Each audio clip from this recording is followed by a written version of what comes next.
Hey guys, subscribe for daily content. And if you're shopping for gear, make sure you check out the description for the newest items at some of the very best online retailers. There's also links for some of the items that I personally recommend. Thanks!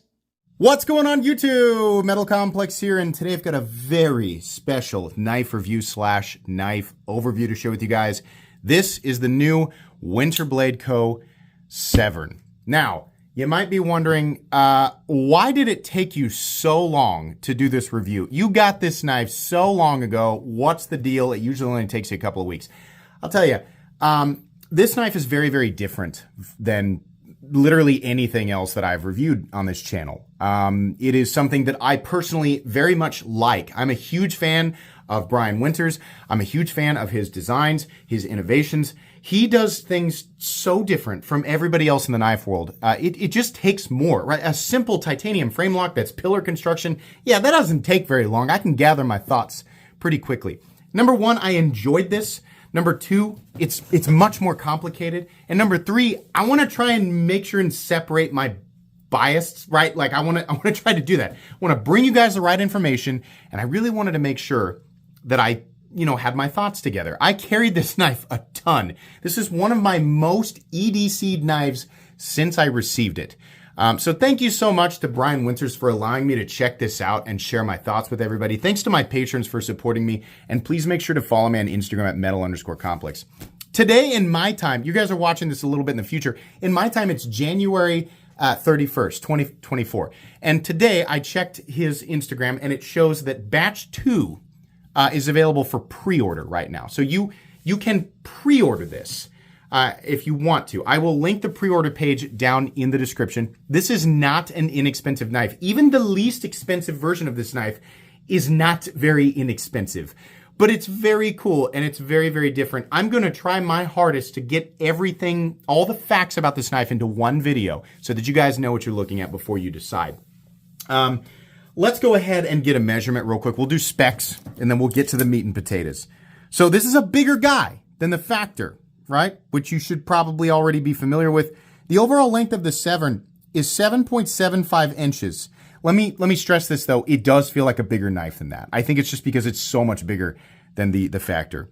The blade length is 3.35 inches. The cutting edge is 2.75 inches, thanks to a very large forward choil.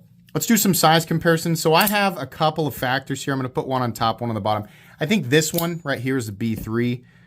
So you can see here, it's quite a bit bigger than the Factor. And I love EDCing the Factor. It's awesome, right? But this is a bigger knife. And personally, that was something that I enjoyed. So there you go. If you're wondering size differences, because I think you can probably pre-order a version of this right now too. Just check the links. It's hard. Getting all this stuff together is hard. Let's do some size comparisons up against some other knives you might be familiar with. Any custom scales you see in this section can be found down in the description under Original Goat and others.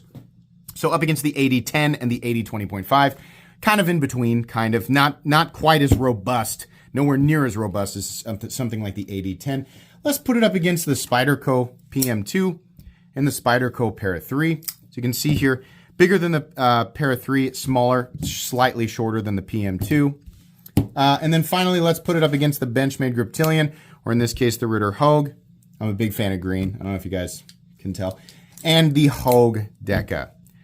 How is the action on this knife? Oh my God. Oh my gosh. So what we have here is what he calls the stealth lock, right? Oh, it looks like a combination shark lock, axis lock. In the way that it actuates and disengages, yes, if you want to reduce it to that, sure. But what we have here is actually a compression spring operated bar lock combination spine lock, with the tab for the spine lock being on a pivot and retracting so that it does not create the hump that some people don't like in the shark lock. To me, I mean, if you look at how this is created, I think he has an explosion diagram somewhere. It's not the same at all. But the crazy thing to me is that we have all of these mechanisms that allow you to you retract and deploy the blade. beautifully, by the way. God, it's so easy. It's so second nature. Reverse flick, forward flick, thumb flick, right? All of that. It's truly ambi-2. We'll get to the thumb stud, which is magnetic, by the way. I know you're wondering, where do the magnets come in? The thumb stud is the magnetic element. It can be reversed to the other side. A truly ambidextrous and catering deployment, manipulation, combination of elements here. But it's not just fancy fidget factor, trying to... The lock is actually absurdly solid. It is absurdly solid. This is an incredible combination of things. It is so satisfying. It's not just easy to manipulate. It is incredibly satisfying. And you don't have to worry about the omega springs failing, because that's not what's in there. The total surface contact of the locking mechanism is substantial, and it is ready to go. I mean, obviously, I'm not going to say take this out and baton with it. No. But with all this concern in the 2024 knife world about locking mechanisms not functioning properly or being less than reliable, Brian Winters has managed to innovate and bring something unique in aesthetic, unique in design, unique in function to the table that is also incredibly reliable and caters to a massive variety of people. This has ceramic bearings in it, and it is beautifully smooth. The Detent is roughly what you'd expect. I guess you could compare it to kind of the feeling of, bar locks that have that sort of event horizon. Like, this isn't a super heavy Detent, but we are, he's tried to tune this so that it can be manipulated however you want to manipulate it, right? I mean, if I disengage, look at this. I have to laugh because it's just like there are so many companies trying to perfect action with just one element, and they're not doing it very well. And Brian Winters has combined like all of these things together, and it's just superior. It is superior. This is such an easy thing to manipulate. It's really wonderful, guys. That's really, that's all I can say. I don't know that I can keep saying the same thing over and over again. I'll show you the element here. So the thumb stud, you can actually just sort of poke it out, and this stud here, you can use a pen or whatever. It's a super powerful magnet. So if you're worried, like, is that going to come out while I'm using it? No, it's not. There's no way, right? So this pin sticks in here into the magnet, right? And then you can literally stick it into the other side for, like if you're left-handed, right? If you want to manipulate that, or you can just take it out, right? It doesn't really matter. I think that's really cool. I love that he has added that on there. Could he have just put a stud on both sides? Yeah, but I don't know. That's kind of boring. I kind of like that. The magnet is really strong too. There's just no way that's accidentally going to come out of there. It's not moved. And in fact, none of this has needed adjusting at all in the time that I've been carrying and using it. So action good is what I'm trying to say. Carry profile. Let's do thickness up against the Spyderco Para 3. It's not really all that thick. In fact, it's slightly thinner. Length and height up against the PM2 and the Para 3. Yeah, so this really is a joy to carry. And even after this review ends, I'm going to continue to carry this knife. It's going to take a lot to kick this thing out of my pocket, but it's kind of in the same ballpark as these knives. It's pretty tall. I mean, you can see there, it's pretty tall, but it is consistent and it's not super thick. It's also not super heavy. This is right in line with a lot of the stuff that I prefer to carry, but for some people, it might feel slightly large. Let's go ahead and weigh it just while we're on that topic. So it's important to understand there's a few different versions of this out there. You could have titanium and M390. There's an aluminum version with MagnaCut. There's an aluminum version with 14C28N. And some of the Gen 1 or the Batch 1 pre-orders, not Gen 1, Batch 1 pre-orders were, I think, G10 and 14C28N, which, unless I've missed something on the website, they're no longer listed. Those are definitely the least heavy versions. This, what you're seeing right here, is probably going to be the heaviest version between the two badges. So what we have for weight on this guy is 4.66 ounces. That might be slightly heavy. For some people, it might be heavier than you might have expected. But I have to emphasize, this is so much of a joy to carry, and the way, like the profile of this in the pocket, it just doesn't, it just doesn't feel like cumbersome in any way, right? I mean, if you wear athletic shorts a lot, you wear a light pant material, maybe, but I think for most people are going to be okay. The other cool thing is that the balance is very good. I mean, it's right behind the pivot there, and that's a lot of what's creating this effect of it not feeling like an ultra heavy knife. So it really does feel good. It feels well tuned. Who made this? Who's the OEM? The OEM is Bestech, and I think this is probably the most impressive thing that they've managed to do. It can't be easy taking what Brian Winters, like all the information that he sends over saying these pieces have to be made perfectly, you know, to get this effect. It can't be easy to just like pump this out. I mean, surely it was tuned and adjusted so many times. They really nailed it. They absolutely nailed it. This is phenomenal. It feels absurdly high quality. If he had told me it was Riot who did it or literally anyone who made this, I would have said, yeah. Like if he'd have said Brian Nadeau machined this, I would have been like, oh, okay, I believe it. It's really that good, right? So now, you know, if you're like, oh, it'd be great if he, you know, made these in the USA. Let me tell you something. He does do some customs periodically. I don't know if he still does them, but he did some customs in the USA.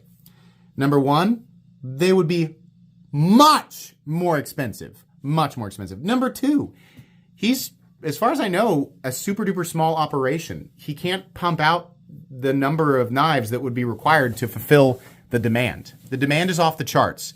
He can't do this in the USA. He can't serve people and make them happy with the price tag. So this is how these are being done. And I am for that. I think that's great because there's a lot of people who want to get their hands on this thing. Let's go ahead and do a hardware check. I'll get out my tools. As per usual, my tools are very inexpensive and very recommendable. Whoops. You can find them right down in the section of my description that talks about the tools I use on this channel. So on one side of the pivot, it looks, oh no, proprietary, but it actually has a T8 pivot right here. Oh, you know what? No, I'm wrong. I said T8. I actually didn't, I don't think I knew this until now. See, like I said, I've never had to adjust this. So I think it's actually, Brian, did you do a T9? God, hold on. No, it's a T8. I'm just being stupid. Oh God, you know why? No, that's the T8. What's wrong with this? It must not have slipped into the head. There we go. There we go. You know what's funny? I just said I didn't have to adjust it, but that pivot actually did come back out a little bit. So let's try again. Oh yeah, we're still good. Beautiful. Okay. The pivot had actually loosened up a bit. I didn't realize that. I must have really flipped the heck out of this thing. So that's fine though. T8 right here. And then I think all of the body screws are also T8. Let's check right here. Yeah. Now, disassembly of this is not quite as complicated as people would assume. You are going to have to hold some things in place and, you know, mess around a little bit because it's not a super like straightforward disassembly and reassembly, but it's fully possible and not at all something that if somebody decided to take this apart and put it back together, they're going to ruin the knife. Not at all. No, as long as you have a place to put your hardware and the right tools for the job, like I always say, you're going to be good to go. It's actually not bad at all. So there you go. Let's go ahead and measure the blade stock thickness, and then let's get into the meat and potatoes because I got a lot that I want to say here. So the blade stock thickness, we got to grab it on an actual flat. That's going to be back here. It is not a super thick blade. 123. It says it's probably 125, but I think it was Stasa who measured. Behind the edge, it was like 17 thousandths. This is definitely a slicey boy. So it's fully flat ground and definitely ready to cut for sure. So great measurements there. All right, let's move on to the meat and potatoes. Obviously, it's like I said, I'm a big fan of the Factor and this big open ergonomic profile. These knives don't look ergonomic. They just look like rectangles and trapezoids sort of mashed together. And yeah, they are, but the open ergonomic lines and the chamfered edges in the right places create not necessarily a hand melting experience, but an experience that allows you to move around and grip the knife the way that you want. And it is surprisingly effective. Now, this is part of me trying to figure out, like, do I like this knife so much that I'm ignoring my preferences for ergonomics? If you watch my channel a lot, you know that I'm a stickler for that. So I had to kind of, decide. And the conclusion I came to is, yeah, it's not, oh my gosh, my hand has just been molded perfectly to this shape that is clearly meant for the human hand. No, but it is comfortable. For the shape that it is pretty comfortable. And I can't say that anytime that I was using this knife, that I was ever in a situation where I thought, this hurts to use, or it's not ideal. I like the blade length. I like the blade shape. This is probably one of the most utilitarian blade shapes out there. The interesting thing is, in almost every situation where I have been reviewing a knife or looking at a knife, I'm always like, yeah, that blade shape, that sort of sheep's footy, whatever blade shape is definitely going to be better day to day for me in terms of utility. But I would prefer a drop point just because I like how it looks, right? Now, some people are going to prefer a drop point for utility, and maybe they like the looks as this, or any combination of all that stuff. This is one of the only knives out there where I would not want a drop point on this. I think that this knife looks better with this blade profile. I wouldn't want a different blade shape or profile. I think it just looks incredible. And man, is it fun to use. Good Lord. This blade will cut and cut and cut. It has no problem. I mean, you don't need a reviewer to tell you that. You don't need me to tell you that. You can look at this and know that that's going to happen. What the heck is the blade made out of? Is that Damascus? No, it's actually laser etched to look kind of like bacon Damascus. And now you guys know, I don't go out and like beat on my knives. Again, to reference Stas's video, because I wanted to hear his thoughts too. He went and used his pretty hard. I mean, he's got some footage in there using it, and his laser etching held up really well. I think he compared it to a PVD coating, which was cool to hear. I just used this whenever I had an opportunity. I mean, believe me, any opportunity that I had to use this knife, I used it. Mostly cardboard packaging, stuff like that. What I usually use a knife for, and that's all the more that I ever put into these. I'm just a regular Joe, right? I don't make knives, I don't sell knives, I'm not a metallurgist, right? I don't do a lot of the extensive scientific testing. There's a lot of other great channels out there that do that. I just like to kind of use it, right? And make sure that it's going to hold up the way that I would expect a normal folding knife to hold up, right? Does the locking system hold up? Is it easy to manipulate? Is it comfortable to hold and use, right? Does it tickle the fancies of an enthusiast, a collector, a user, any combination of those three different cornerstones of the knife community? This really did everything that I wanted it to do. It really does like it checks every box. Like somebody like me who just is so bored with the same stuff over and over and over and over again. And every now and then you get a design that's not necessarily innovative or anything brand new, but they do something fun with it and they make it a little interesting, and that's fun. This is completely different. It's completely different, but it's also a great tool. This is a fantastic tool. I love using this. It's so easy to manipulate. This system right here, where he's got this little latch back here that you can get a hold of and pull back, but it snaps back into a position where it's barely out at all. And you'd think this is something you got to dig at, but he's added jimping to this in such a perfect way that you can get at it. So if you like to do the 80-20 whip in and out, it's even got a little bit of a ting there, just a little bit. You can do that. You can ignore that thing completely and use these two studs right here to actuate it the same way you would an axis lock. You can ignore those for deployment, and you can use the thumb stud, or you can use the thumb notch hole thing, or you can reverse flick it, right? However you like to disengage it. If you like to disengage it like this, if you like to disengage it like this, if you're wearing gloves, if you're not wearing gloves, whatever the situation is, it is not likely that you will find yourself in a situation where you can't conveniently engage this knife. It's very, very cool, right? Now, was there like this massive need for knives? Like, has this been a problem in the modern knife world where we can't effectively disengage our? No, not at all. This is absolutely capitalizing on like this section of the knife world, us, the people who are watching this video. We love to fidget and play with our knives, and we also, after we handle so many things, we like to zero in on these elements and really obsess over them, right? Taking some of this, it's good enough. Like, we don't want just good enough. We want like push it to the limit, take it to the limit and go beyond, right? That's what we want. Or Brian Winters has said, oh, okay, no problem. So I'm going to take it a step further. I'm going to give you everything, and then I'm going to make it so perfect you never thought. This is, it's really creating this problem where now like there are certain things that I would consider extremely good that probably still won't hold a candle to this. This knife has ruined me in terms of sensory overload in a good way, right? I love to sit and flip this thing and manipulate it, right? Every time I have an opportunity to use this knife, I get so excited, right? Which is, I've been doing this for so long, right? It gets harder and harder and harder for that to happen, but this knife does it, right? It also just looks phenomenal. And if you don't like the laser etching, right, then you can get it in a different finish. So I think you can get it in all black, or you can get it in tumbled, right? There's also a variety of different colors of aluminum. He has a magenta aluminum that's really cool. He did orange. Did a lot of colors that you don't see. This sort of cyan or teal. It's not really cyan. It's more teal green. I said absolutely. That's the one that I want to take a look at. I think that's really cool. I like that he's just taken. It's kind of like if you buy a Lamborghini, it would be kind of a bummer to buy it in white.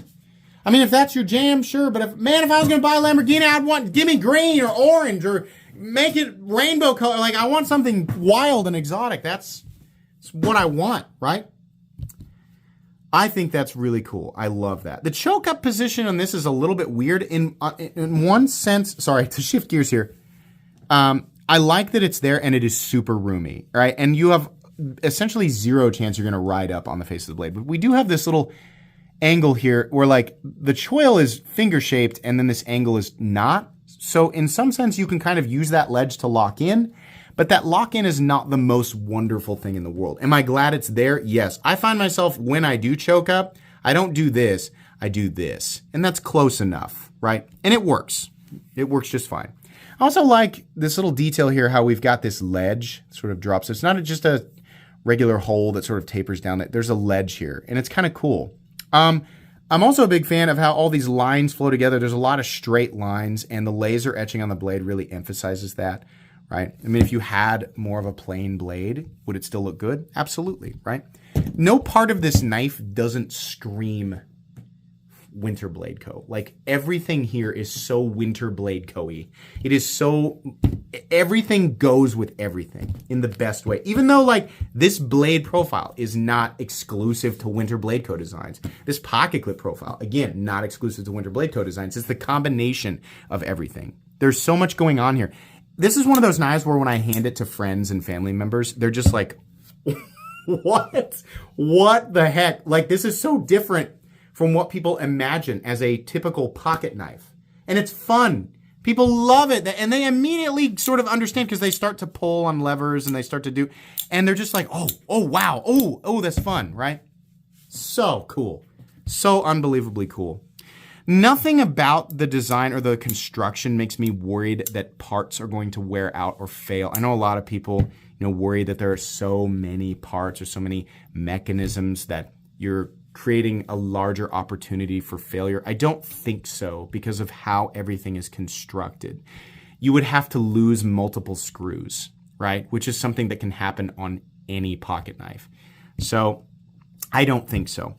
But you can think about that however you want. I also wouldn't be super duper concerned with debris getting in here. I mean, it's just as open as any other axis lock design, and it's running on bearings, right? So we don't hear about that super often with those knives.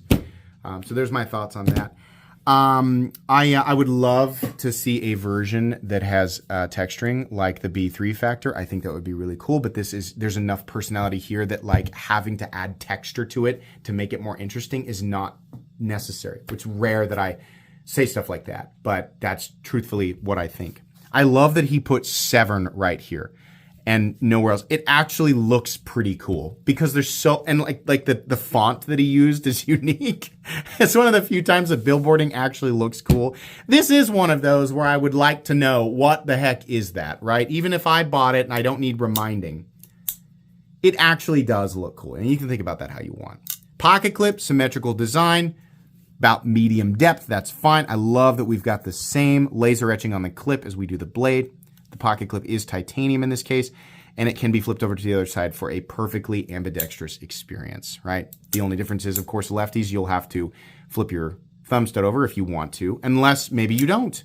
Maybe you want to be left-handed and you want to reverse flick it with that thumb stud. Maybe that's your jam. Well, there you go. You can do it, right? It says Severn on both sides. So it is truly the same experience outside of the pivot looking bigger on one side. That's the only difference. Single stud back here, not really a lanyard place, but I guess you could put it there if you wanted to. No, I did not lose a screw. That's just how it is. He just didn't put another screw in there, probably because that screw hole lines up with the blade and he didn't want that running into it. I think it would have been pointless anyway. The blade has remained perfectly centered. And can I whip this out? Yeah, I can. I think you're going to have to be like sprinting pretty hard or climbing upside down or doing a lot of like parkour in order to get the blade to accidentally deploy in your pocket. If you're carrying this thing correctly, and by correctly, I mean knife in the pocket and up against the back seam, then it's not likely the knife is going to deploy because the blade is pinned in your pocket up against the back seam. Now, if you carry your knife a different way, I'm probably not the safest way. Then I guess if you're running really hard, I would consider changing the way you carry the knife. Carry it up against the back seam of your pocket, right? Don't carry it with the pocket clip mounted right here and in the right-hand pocket, because then it can open up this way. You want it carried, if you're right-handed, you want it like this. If you're left-handed, you want the pocket clip on this side and you want it up against the left pocket, up against the seam, right? There is surprisingly, a stop pin that's just in the natural position, right? The lockup, man, I can't emphasize this enough, guys. I can't wrench this in any direction. I can't get any little bit of play. It doesn't move at all. A lot of times, solid lockup to me is like solid enough if you try to move it a little bit, right? And then if you wrench on it really hard, most knives, I can get them to wiggle just a little bit, right? Not this thing. This is absolutely solid, but no stick whatsoever. I'm trying to think if there's anything else that I have left out. Truthfully, I don't think, if there are changes between the version that I got, which is technically a pre-production version, and the actual production versions, I think they're minor little things like slight alterations to the profile or the blade. Like, I think it's like micro things, like little Brian Winters things that he would change because he's a perfectionist, but almost no one else would notice, right? So I don't know. I know that pricing on these, the G10 versions, I think were originally the least expensive versions, but there is not an availability for those G10 versions anymore. They were still very expensive for what they were made out of. So as far as I know, but I didn't do this. I'm sorry. No lock stick, no pivot lash, right? Perfectly smooth and about the right amount of detent strength that you would want for a knife that has this many, deployment mechanisms and deployment things.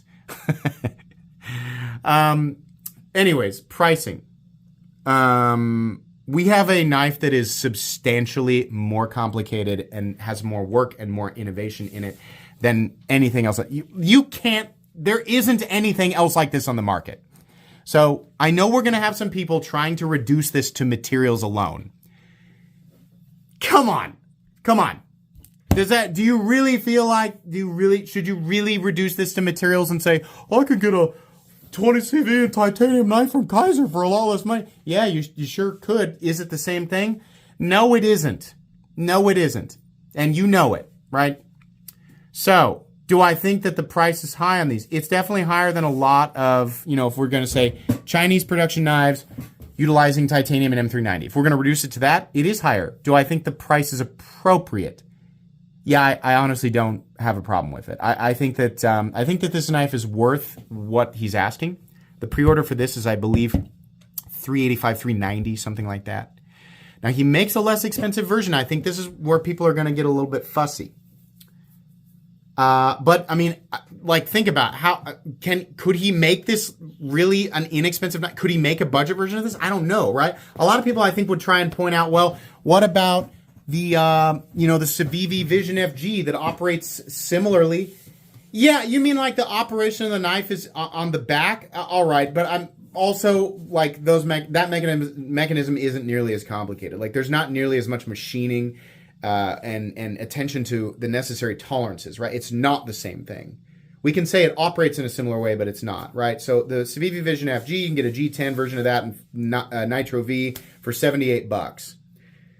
If he tried to make this exact knife in Nitro V and G10, right, do I think he could get it to $78 and make any money on it? Not really. I don't think so. But the priciest version of it to me seems like the 14C28N, an aluminum version at $180. Ouch. That's a lot. But then again, it's like, ugh. So I don't know. Like, it's like if he does a G10 and D2 version of this, I would still think it would come in pretty pricey. It's an expensive build, right? So it's hard. Honestly, I think where you're getting the best value is in the, you know, the crazier the better, right? I don't always say this, but the more expensive version of the knife, the better, because you're making a Lamborghini-esque knife more Lamborghini-y, right? I mean, there's just nothing else out there like it. So if you're on a budget, you're trying to save money, are you still going to be satisfied with your aluminum or G10 14C28N version? Yeah, I think so. They also have an aluminum and Magna Cut version that's in between. I think it's at $329, something like that. Whatever version of this knife that you get, if there is an initial sting of the price tag, the moment you have this in hand, any concern will evaporate. It will be forgotten. This is so unbelievably cool and so unbelievably different than anything else out there. I just can't imagine that if you're into this type of thing, that you will be dissatisfied with your purchase. For some, the detent might feel a little bit loosey-goosey, but for me, it's just perfect. And the solidity of the lockup, it's so cool. I like the larger size, right? Huge fan of this. At this point, I think Brian Winters is just sort of playing, like he can obviously, if you've seen any of his other stuff, the dude has no shortage of crazy designs that the world has never seen before. So I still think this is the tip of the iceberg for what he's capable of doing and what we're going to see from him in the future. But it's only January. You're seeing this in February, but it's only January 2024. Right now, this is the knife to beat for 2024 because that's when people are going to start getting their hands on this. I know I got mine in 2023, but it was pre-production, right? So this is officially a 2024 knife. This is the coolest thing that I've handled this year, and it's going to be a tough one to beat. The Winter Blade Co. Severn, for people who are interested in things like this, is extremely recommendable. And you know what? Even at the $180 price tag, you know, with the the 14C28N and the aluminum, I still don't think that's a bad buy, right? I would like to see, you know, if the G10 one was less expensive, I would like to see that continue to be an option. Whatever we can do to make the least expensive version of this as possible, I think is going to cater to people. But we gotta put our thinking caps on here, our understanding caps on. It's not a cheap build. The build itself is not cheap, right? So you can make it out of different materials. It's still going to be an expensive thing to build. It's still a complicated thing to build, right? I love this. I'm over the moon for this. Any nitpicks I have are minor. This is a super cool knife. It's ridiculously unique. Brian, if I've left anything out, please. This was a hard review to do, to get everything in there and get my thoughts in there. If I left anything out, please pop down in the comments. Anybody else, if there's anything that I left out, pop down in the comments, let me know. Super recommendable knife. It's going to go on my most recommended knives playlist. It's also going to go on my favorite knives of all time playlist because it absolutely is. Please make sure to follow me on Instagram at metal_complex. If you enjoyed this video, leave a like. If you'd like to check out my other content, I do, of course, have lots of videos of knives that are either expensive or inexpensive that I do or don't like, so check those out. And if you enjoy all my content, go ahead and click on that Metal Complex logo right there and subscribe because there's definitely more coming. Thanks again for watching, everybody, and have a great day.